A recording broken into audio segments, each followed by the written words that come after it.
আসসালামু আলাইকুম, আমার আরেকটি ভিডিওতে স্বাগতম। আজকে আমরা আপনাদেরকে এই বাংলাদেশের F7 মানে 35টার মতো আসলে অপারেশনাল এই F7 এর আসলে ডিটেইলসটা দেখাবো, ওয়াক অ্যারাউন্ড ভিডিও যেটাকে বলে সেটা। মানে এই F7 এর কি কি আছে সবকিছু। এটা হচ্ছে মানে একটু ইন্ট্রোডিউস করে দিন, মানে এই হ্যাঁ, F7 এটা এর হচ্ছে আসলে মেইনলি এয়ারক্রাফট উইং। উইং এর উইংস। নিচে হচ্ছে আমাদের যে ইয়ার্ড আছে, দেখতে পাচ্ছেন, এটা হচ্ছে এটা একটা পাইলন। লো উইংস এয়ারক্রাফট। হ্যাঁ, এটা হচ্ছে পাইলন। এর নিচেরটা হ্যাঁ, মানে ল্যান্ডিং গিয়ে ঢুকানোর পরে এই ল্যান্ডিং পাইলনটা গিয়ার ঢোকানোর পরে এটা পাইলন, হ্যাঁ পাইলন থাকে। আটকে যাবে। পাইলন এটা থাকেই সবসময়। আমরা আচ্ছা পাইলনের কাজ হচ্ছে মেইনলি হচ্ছে যে মিসাইল ক্যারি করা, তারপর আচ্ছা হচ্ছে বম ক্যারি করা, আচ্ছা। এখানে তারপর হার্ড রকেট পয়েন্ট বলে ক্যারি করা। যেটাকে। হার্ড পয়েন্ট আছে এইখানে। কয়টা হার্ড পয়েন্ট এটার? এইখানে হচ্ছে যে এই যে তিনটা হার্ড পয়েন্ট আছে। তার মানে এটা আমরা হচ্ছে, তিনটা হ্যাঁ, হুকের মতো আছে। হুকের মতো মিসাইল আমাদের আটকে মিসাইলে হুক থাকে, বমে হুক থাকে। আচ্ছা। সেই হুকগুলো এখানে আমরা আটকাই দেই, পরে এখানে ইলেকট্রিক কানেকশনের সাথে কানেকশন লাগানো হয়। এরপরে হচ্ছে ওখান থেকে সিগন্যাল দিলে এটা রিলিজ হয়। কন্ট্রোল করা হয় বাকিগুলো। আচ্ছা আচ্ছা। এটাতে মানে কয় ধরনের মিসাইল অ্যাটাচ করা যায়? এটা হচ্ছে যে মিসাইল নেয় হচ্ছে PL7 মিসাইল নেয়। আচ্ছা আচ্ছা এটা একটা model, missile model PL7 missile. আর রকেট নেয় হচ্ছে 57 মিলিমিটার রকেট, তারপর হচ্ছে 90 মিলিমিটার রকেট। আর হচ্ছে বম হচ্ছে 50 থেকে 500 কেজি পর্যন্ত হচ্ছে যে বম নিতে পারে। আচ্ছা আচ্ছা, ঠিক আছে। আর আরেকটা সিস্টেম আছে, সেটা হচ্ছে গানারি সিস্টেম। আচ্ছা হচ্ছে বেলিতে, এয়ারক্রাফটের বেলিতে এই যে ফায়ারিং করার মতো। ফায়ারিং করে যেটা আর কি। তো এইখানে হচ্ছে যে গান লাগানো থাকে এয়ারক্রাফটের। এটা হচ্ছে ডাবল ব্যারেলের গান লাগানো থাকে। এটা আচ্ছা। হচ্ছে 23 মিলিমিটারের গান। তো হচ্ছে এখানে লাগানো থাকে। গানটা এখন বর্তমানে লাগানো নাই, জন্য দেখাতে পারছি না, কিন্তু এই যে মানে pilot গানটা হচ্ছে মানে আলাদা হ্যাঁ, একটা হ্যাঁ, পেলোড তারা ইউজ করে। ওইটা হচ্ছে গান লাগায়ে তারপর হচ্ছে যে ইয়া করা হয়। কন্ট্রোলটা তো এখান থেকেই করে না, কন্ট্রোল ফায়ারিং হচ্ছে করে। এখানে করে, ভিতরে কন্ট্রোল স্টিক আছে, তারপর আচ্ছা, হচ্ছে আমরা একটু যত পরে সুইচ দেখব। আছে। হ্যাঁ, হ্যাঁ, এগুলো হচ্ছে ল্যান্ডিং গিয়ার, এটা landing gear. Tricycle landing gear না? হ্যাঁ, আর এগুলো এখানে হচ্ছে এয়ারক্রাফটের হচ্ছে যে স্টেবিলাইজার টেইল সেকশনের। এই জিনিসটা কি এটার? এটা হচ্ছে মেইনলি পিচর টিউবের কাজ করে। আচ্ছা আচ্ছা, পিটর আমাদের টিউবের যে হ্যাঁ, এয়ার হ্যাঁ, স্পিড এয়ার স্পিড ইন্ডিকেটর থাকে, ইন্ডিকেটর থাকে, ASI যেটা এটা বলে ASI সংক্ষেপে। রয়েছে। তারপর এটা হচ্ছে স্ট্যাটিক ডিসচার্জার। ডিসচার্জার, আচ্ছা। তারপর হচ্ছে এটা হচ্ছে আমাদের এলিয়ন, এটা হচ্ছে ফ্লাপস। দুটোর আচ্ছা। দুই রকম কাজ। আচ্ছা, এটার ফ্ল্যাপস আছে। হ্যাঁ, ফ্লাপস তার মানে আছে, যে এটা হচ্ছে স্পিড কমানোর জন্য। হ্যাঁ, এটা হচ্ছে ফ্লাপস আর এটা হচ্ছে এলিয়ন। এলিভেটর ওই পাশেও রোলিং সেম। করার জন্য, আচ্ছা। আর এটা হচ্ছে এই দুইটা stabiliser, vertical and horizontal stabiliser. এটা আর হচ্ছে ওইটা। আচ্ছা। আর পিছনে হচ্ছে এয়ারক্রাফটের টেল সেকশন। যদি আমরা আসি, এখানে আছে হচ্ছে ড্রাগ শুট। ওই যে প্যারাসুট যেটাকে বলে হ্যাঁ, ড্রাগের যখন জন্য এয়ারক্রাফট ল্যান্ড করার সময় এয়ারক্রাফটের স্পিড কমানোর জন্য হচ্ছে যে ডিপ্লয় করে। এটা কোন জায়গায় থাকে আসলে হ্যাঁ, প্যারাসুটটা? এটা মেইনলি হচ্ছে এর মধ্যে থাকে। আচ্ছা আচ্ছা। হাইটে পাচ্ছি না, নাহলে খুলে দেখাইতাম আপনাদের কম্পার্টমেন্ট। এটার ভিতরে আছে কি এখন প্যারাসুট? না, এটার ভিতরে এখন ড্রাগ শুট ইনস্টল করা নাই। আচ্ছা। তার মানে এই এয়ারক্রাফট ল্যান্ড করার সময় তো অনেক বেশি স্পিডে থাকে, এটাকে হ্যাঁ, আর এই নামানোর স্পিডটাকে পরে ডিক্রিজ করার জন্য আর কি ড্রাগ শুটটা ডিপ্লয় করা হয়। তখন হচ্ছে যে এয়ারের ড্র্যাগের কারণে এয়ারক্রাফটের স্পিড কম হয়। স্পিড কম আছে। এই রানওয়েতে তো এই এয়ারক্রাফট গুলো উঠানামা না, করে। এই রানওয়েতে মেইনলি ফাইটার হচ্ছে যে ল্যান্ড হয় না। আচ্ছা। মেইন ল্যান্ড হয় হচ্ছে যে শাহজালাল ইন্টারন্যাশনাল এয়ারপোর্টের যে ও হ্যাঁ। আমাদের রানওয়েটা আছে, ওইখানে হচ্ছে যে ল্যান্ডিং টেক অফটা ওইখানেই হয়। আচ্ছা, আর এটা হচ্ছে এটার ইঞ্জিন বে। হ্যাঁ, এটা হচ্ছে ইঞ্জিন বে। এটা কি ধরনের ইঞ্জিন আছে? এটাকে হচ্ছে APU, আপু ইঞ্জিন বলা হয়। APU, ইঞ্জিনটা ব্যবহার, হ্যাঁ। ওই যে অক্সিলারি পাওয়ার ইউনিট, এটা কি? হ্যাঁ, হ্যাঁ, হ্যাঁ।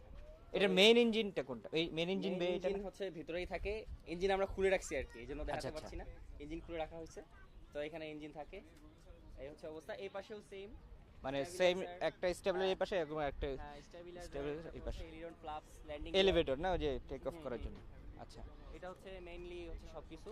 এটার কি আলাদা কোনো নাম আছে? যে যে আমরা বাংলাদেশ বিমানে যেরকম হংসবালাকা এরকম এরকম করে নাম থাকে, এগুলোর কি আলাদা করে নাম দেওয়া হয়েছে না F7 বলেই? না, এটা ডাকা হয়? হচ্ছে ও ভাগ আছে, হচ্ছে F7MB, আচ্ছা, F7BG আচ্ছা। এন্ড হচ্ছে F7BGI। আচ্ছা, তো তিনটা ভাগ আছে। তিনটে ভেরিয়েন্ট। হ্যাঁ, তিনটা ভেরিয়েন্ট। তো ভাষণ অনুযায়ী আর কি নামগুলা চেঞ্জ হয়। আচ্ছা, এটার নাম আমরা কিভাবে বুঝবো? মানে এটা এটার আলাদা F7MB। MB, এটা নাম মানে চেনার দেখে একটা চেনার উপায় কোনো আছে, আছে যে হচ্ছে রেজিস্ট্রেশন serial নাম্বার? number। এই যে টেইলে যে সিরিয়াল নাম্বার আছে 432, যে 4 যে সিরিজের যে 4 দিয়ে যে নাম্বারগুলো শুরু হয়, এগুলো হচ্ছে মেইনলি MB। আচ্ছা তারপর হচ্ছে 7 সিরিজ যেগুলো শুরু হয় সেগুলো হচ্ছে BGI। আর 9 দিয়ে যেগুলো শুরু হয় সেগুলো হচ্ছে BG। আচ্ছা, তো এটা চেনার উপায় হচ্ছে হচ্ছে সিরিয়াল নাম্বার। আর টুটা কি এটা? হ্যাঁ, টু সামনের টুটা টুটা হচ্ছে যে কোড মেবি বাংলাদেশে। টাইপের একটা ইয়া। আর হচ্ছে যে 4 দিয়ে আমরা আর কি আইডেন্টিফাই করতে পারি, 4, 7 এন্ড 9। আচ্ছা আচ্ছা। এটা হচ্ছে তিনটা। আমরা যে এয়ারক্রাফট ল্যান্ডিং এর সময় এই রেজিস্ট্রেশন নাম্বার ধরে তখন বলা হয় যে আমি হ্যাঁ, 479 এ আসতেছে বা এমন অ্যাপ্রোচের কোনো জন্য কিছু। অপর ইয়া হ্যাঁ, চাচ্ছে। হ্যাঁ, হ্যাঁ, হ্যাঁ। বুঝতে পারছি। এটা কি?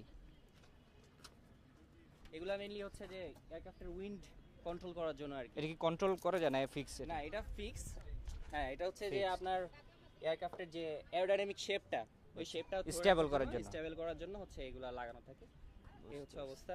এই পাশে এখানেও তো এই same। যে উইংস যে এরকম এরকম হ্যাঁ দেখতে হ্যাঁ পাচ্ছি হ্যাঁ, এই যে। উপরে নিচে এ পাশে এগুলো হচ্ছে মেইনলি হচ্ছে উইন্ড কন্ট্রোল করার জন্য আর কি।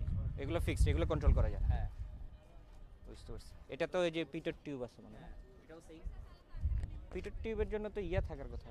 ওটা হচ্ছে সামনে ওহ, আছে মেইনলি, আচ্ছা। ওটা হচ্ছে এসআই ইন্ডিকেট করে আর কি। আচ্ছা, হ্যাঁ, এটা হচ্ছে ন্যাভ লাইট বলে, নেভিগেশন নেভিগেশন লাইট। লাইট এই পাশে একটা ওই পাশে হ্যাঁ, একটা। এই পাশে একটা ওই পাশে, এই পাশে গ্রিন ওই পাশে রেড। আর ওই যে হেডলাইট বা ল্যান্ডিং লাইট গুলো। এখানে আছে আর ভেতরে আছে, ওইটা হচ্ছে ভিতরে ঢুকানো আছে এই জন্য দেখতে ও পাচ্ছেন না। মানে ওটা হ্যাঁ, এক্সট্রা ডিটেক্ট হয়। হ্যাঁ হ্যাঁ হ্যাঁ হ্যাঁ। বুঝতে পারছি। এখানে এগুলা ধরেন রানওয়ে থেকে চালানোর জন্য যে অক্সিলারি যে পাওয়ার দরকার নাকি ব্যাটারি থেকেই পাওয়ার নেয় স্টার্টিং এর সময়? দুইটা উপায়ে পাওয়ার সাপ্লাই হয়। একটা হচ্ছে জিপিইউ গান আচ্ছা, হ্যাঁ। পাওয়ার ইউনিট দিয়ে হচ্ছে এটা এক্সটারনালি আমরা হচ্ছে পাওয়ার পাওয়ার দেই। দিয়ে হ্যাঁ, ইঞ্জিন আর স্টার্ট করে। হচ্ছে ভিতরে ব্যাটারি আছে, এখানে হচ্ছে ব্যাটারি লাগানো থাকে এই প্যানেলটা।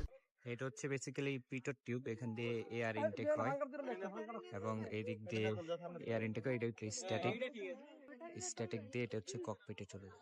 ওকে, আমরা আছি এখন একটা F7 এর ককপিটে। তো এই F7 ককপিটে আপনাদেরকে পরিচয় করে দিই যে আসলে এখানে কি কি আছে। তো এখানে দেখতে পাচ্ছি যে এটা হচ্ছে কন্ট্রোল স্টিক, যেটা দিয়ে হচ্ছে এলিরন এলিভেটর কন্ট্রোল করা হয়। মানে ডানে বামে সামনে পেছনে যাওয়ার দিকের যতগুলো ইনস্ট্রুমেন্ট প্যানেল, বেসিক্যালি এই প্যানেলগুলো দেখে বা ইনস্ট্রুমেন্টগুলো দেখে আসলে এয়ারক্রাফটটাকে নেভিগেট করা হয়। এখানে এয়ার স্পিড ইন্ডিকেটর থেকে শুরু করে অ্যাটিটিউড ইন্ডিকেটর প্লাস হচ্ছে নেভিগেশন ইকুইপমেন্ট থেকে জিপিএস ম্যাক নাম্বার ইকুইপমেন্টস, ব্যাটারির সুইচগুলো, তারপর হচ্ছে আর্মামেন্টস বা ফায়ারিং এর সুইচগুলো সবগুলো আসলে এখানে থাকে। আপনারা যারা বাংলাদেশের ড্রোন পাইলট ট্রেনিং শিখতে চান, আপনারা আমাদের একাডেমির সাথে যোগাযোগ করতে পারেন। আমরা basically drone pilot training provide করে থাকি। এছাড়া কেউ যদি চায় না শ্যানিং এয়ারস্পেস ইউনিভার্সিটিতে পড়তে চান, তারাও আমাদের সাথে যোগাযোগ করতে পারেন। আমরা বিনা খরচে আপনাকে শ্যানিং এয়ারস্পেস ইউনিভার্সিটিতে অ্যাডমিশনের সুযোগ করে দিব। বিস্তারিত জানতে আমাদের দেওয়া হোয়াটসঅ্যাপটিতে যোগাযোগ করুন। তো এই হচ্ছে ওভারঅল আমাদের আজকের F7 এর ওয়াক অ্যারাউন্ড ভিডিও। আশা করি আপনারা বুঝতে পেরেছেন যে একটা F7 এয়ারক্রাফটে কী কী জিনিস থাকে, ওভারঅল আসলে এয়ারক্রাফটে কী কী কম্পোনেন্টসগুলো থাকে সেগুলো সম্পর্কে একটা আইডিয়া পেয়েছেন। নেক্সট আমি F7 এর একটা ইঞ্জিন নিয়ে বিস্তারিত ভিডিও বানাবো। তো দেখার জন্য আমন্ত্রণ রইল।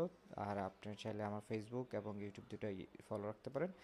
এবং নেক্সট ভিডিও দেখার জন্য অগ্রিম আমন্ত্রণ। সবাই ভালো থাকবেন, সুস্থ থাকবেন, অ্যান্ড হ্যাপি ফ্লাইং।